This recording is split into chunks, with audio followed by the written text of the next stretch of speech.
1868년 도바 후시미 전투를 시작으로 사츠마 초슈를 앞세운 신정부군과 도쿠가와의 구막부군 사이에 일본의 미래를 결정짓는 내전이 발생합니다. 이 전쟁을 보신전쟁이라고 하죠.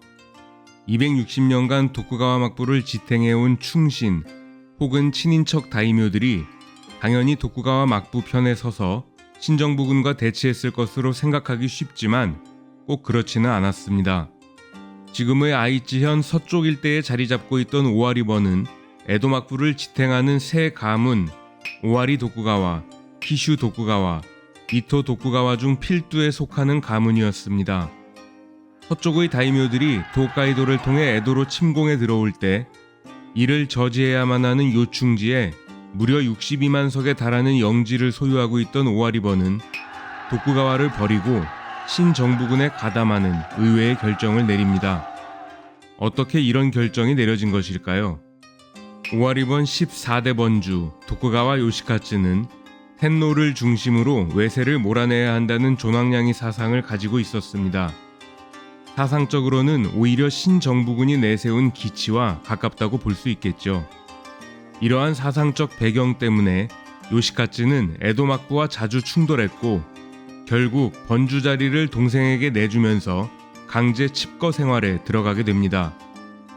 하지만 1860년 막부 권력의 핵심 이이 나오스케가 에도성 출근 중에 암살당하면서 요시카츠의 칩거 생활도 자연스럽게 종지부를 찍는데요. 현역에서 물러난 14대 번주 도쿠가와 요시카츠를 대신해 오와리번을 통치하고 있던 15대 번주 도쿠가와 모찌나가는 막부파의 지지를 받고 있었기 때문에 보신전쟁이 발발하자 오와리번은 구막부군에 가담하는 방향으로 방침이 기울기 시작합니다.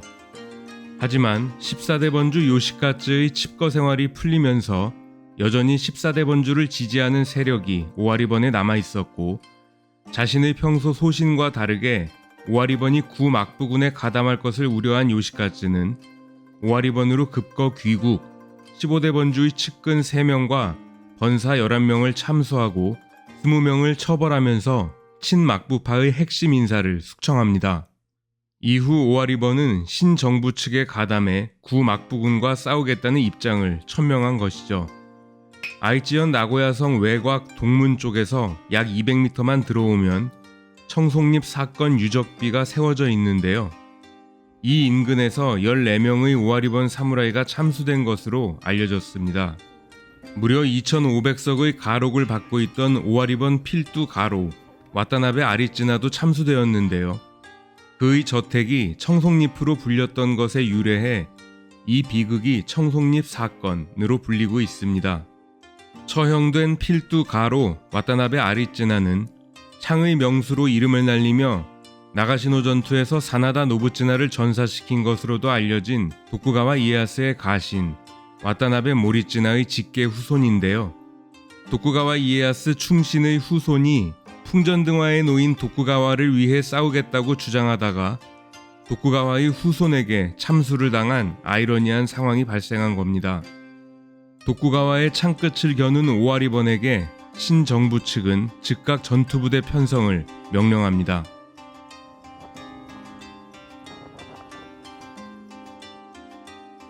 다른 번도 마찬가지였지만 오와리번 사무라이 역시 오사카 전투 이래 200년 넘는 기간 동안 실전이라고는 경험해 본 적 없는 공무원들이었습니다.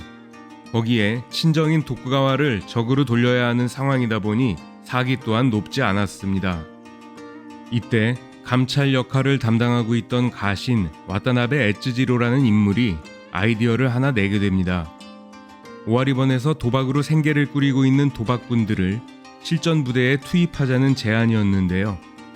평소 노름판에서 사적인 원한으로 싸움을 일삼아온 거친 성격에 수시로 칼을 빼들고 난동을 부리는 대담함과 실력까지 갖춘 이들이 전쟁터에서 가장 적임자일 수 있다는 내용이었습니다. 오야붕이 한마디만 하면 목숨을 걸고 오야붕의 수족이 되어 움직여주는 많은 꼬분까지 있으니 평생 칼 한 번 뽑아본 적 없는 사무라이보다 실전에는 더 효과적일 수 있겠죠. 와타나베 에츠지로의 이 아이디어는 곧바로 채택되었고 실력 있는 도박장의 오야붕 곤도 지츠자에몬이 오와리번의 중심 나고야성으로 호출됩니다. 평소의 악행 때문에 긴장감 속에 대기하고 있던 곤도 지츠자에몬 앞에 아이디어의 발안자 와타나베 에츠지로가 문을 열고 나타나는데요. 온화한 미소를 띠며 곤도에게 다가온 와타나베는 얼마 전 천구당의 난이 일어났을 때 고생이 많았다 라며 곤도에게 말을 건넵니다. 천구당의 난은 1864년 미토번 주변의 존왕양이파들이 일으킨 폭동이었는데요. 천구당의 난 당시 오와리번에서는 정보 수집 임무로 곤도 지츠자에몬이 이끄는 도박판 조직을 활용한 이력이 이미 있었던 겁니다. 보신전쟁 참전 대가로 와타나베가 내건 조건은 크게 두 가지였는데요. 전과 말소와 사무라이로서의 등용이었습니다. 사무라이가 된다는 소식에 분위기가 달아오른 곤도의 도박 조직은 미카와 지방의 도박 조직 구모카제의 오야붕 히라이 가메키치를 꼬드겨 조직에 합류시킵니다. 이렇게 하여 도박 조직으로 만들어진 부대 지브이대가 창설되었고 1번대는 미카와 도박 조직원, 2번대는 오와리 도박 조직원으로 편제되었습니다. 그 외 나고야성 주변의 상인과 농민 중 실력 있는 젊은이로 구성된 초망대라는 부대도 함께 만들어졌습니다. 1868년 1월 28일 다이네이지라는 절에 사무라이가 된다는 꿈을 안고 지원한 도박군, 농민, 상인 부대의 주둔소가 마련되었는데요. 통일되지 않은 제각각의 복장이었지만 모두 사무라이의 상징인 두 자루의 칼을 차고 입소했다고 합니다.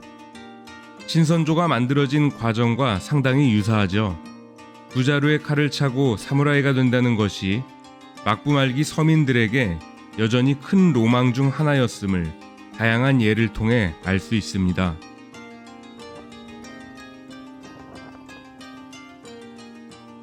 온몸에 문신을 하고 도박으로 생계를 꾸려가던 녀석들이 엉성한 복장에 두 자루의 칼을 차고 사무라이 흉내를 내고 있으니 기존의 오와리번 번사들 입장에서는 우습게 보일 수 있었을 겁니다. 오와리번 번사의 비웃음과 비아냥이 종종 일어났기 때문에 사무라이와 도박군 부대원 사이의 갈등이 적지 않았는데요. 농민 부대인 초망대 대원이었던 에노키 사이조는 자신을 조롱하던 오와리번 사무라이 3명을 그 자리에서 참살한 후 자결로 생을 마감했고, 역시 같은 농민 부대 소속이었던 미우라 사이찌는 자신을 조롱하던 오와리번 사무라이 2명을 죽인 후 주둔소에 돌아와 사건을 보고했고 할복하라는 명령을 받게 됩니다. 초망대 대원들과 작별 인사를 끝낸 사이찌는 배 위에 먹으로 할복할 위치를 그린 후 그 선을 따라 배를 갈랐습니다. 사무라이의 특권이었던 할복 의식이 농민 출신 젊은이들에게는 하나의 로망이 아니었을까 생각됩니다. 오와리번은 야규류의 검술을 채택하고 있었습니다. 오와리번 검술 사범이었던 야규 타다지로 또한 초망대 대원과 시비가 붙었고 서로 칼을 뽑지는 않았지만 뒤엉켜 주먹 다짐을 하던 중 명망 높은 야규 가문의 검술 사범이 초망대 대원에게 얻어맞고 칼까지 빼앗기는 사건이 벌어지기도 했습니다. 농민 출신 초망대 대원에게 무사히 혼인 칼을 빼앗겼다면 부끄러움에 자결하는 것이 순리로 보이는데요. 야규 타다지로가 자결하는 일은 없었습니다. 200년이 넘는 평화 시기 동안 오와리번 사무라이들이 얼마나 형편없는 규율 속에서 생활하고 있었는지 짐작이 가죠. 농민 부대인 초망대와는 다르게 사무라이의 조롱과 놀림에도 도박 조직 부대인 지브이대 대원은 칼을 뽑아 사무라이를 해하는 일은 없었는데요. 오야붕의 한마디에 죽고 사는 도박 조직원이 오히려 사무라이보다 강력한 규율 속에서 질서를 유지하고 있었다는 사실을 알 수 있습니다. 62만 석의 오와리번은 1만 명에 달하는 병력이 있었지만 보신전쟁에 참전한 병력은 오와리번 사무라이 1,500명, 도박군과 농민의 혼성부대 439명이 전부였습니다. 보신전쟁을 통해 오와리번에서는 4명의 사무라이가 전사했고 도박군 농민 혼성부대에서는 9명의 전사자가 발생했습니다. 오와리번 사무라이들이 과연 전쟁에 적극적으로 임했는지 의문이 들죠. 전체적으로 양쪽 모두 전사자 수가 적기는 하지만 인원 비율로 보면 도박군 농민 혼성부대에서 사무라이보다 8배나 많은 전사자가 나왔다는 것을 알 수 있습니다. 농민 부대인 초망대와 오와리번 사무라이의 갈등 과정 속에서 5명의 오와리번 사무라이가 살해당했죠. 보신전쟁 사무라이 전사자 수보다 같은 번 안에서의 갈등 때문에 죽은 사무라이가 더 많다는 것이 다소 황당해 보입니다. 보신전쟁 이후 도박조직 부대는 오와리번의 상비 병력으로 편입되었고, 오야붕인 곤도 지츠자에모는 오와리번 번교의 검술사범으로 임명되며 해피엔딩으로 마무리되나 싶었는데요. 1871년 메이지 정부에서 폐번치언을 단행하면서 도박조직 부대인 지브이대는 2년치 급여 지급과 함께 해산되고 맙니다. 곤도와 히라이, 2명의 오야붕은 무사답게 순순히 메이지 정부의 방침을 받아들였고, 이듬해에는 농민 부대인 초망대도 해체되었습니다. 5년 남짓 오와리번을 위해 군복무를 했던 도박조직의 오야붕과 꼬붕에게 더 이상 돌아갈 곳은 없었습니다. 기존에 가지고 있던 도박판의 나와바리는 다른 경쟁 조직에게 모두 선점당했고, 졸지에 길거리에 앉은 조직원을 위해 오야붕인 곤도 지츠자에모는 자신들을 사족에 편입시켜달라며 아이치현에 청원을 제출하는데요. 아이치현에서는 곤도의 요청을 묵살했습니다. 번을 위해 노력해온 공적을 인정받지 못하고 버려진 전직 도박 조직원들은 이타가키 다이스케가 중심이 되어 민주주의를 요구했던 자유민권 운동에 참가하면서 자신들의 불만을 승화하게 됩니다.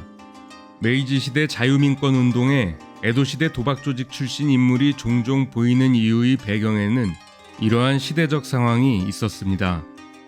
오늘 이야기는 여기까지입니다. 시청해주신 여러분 감사합니다.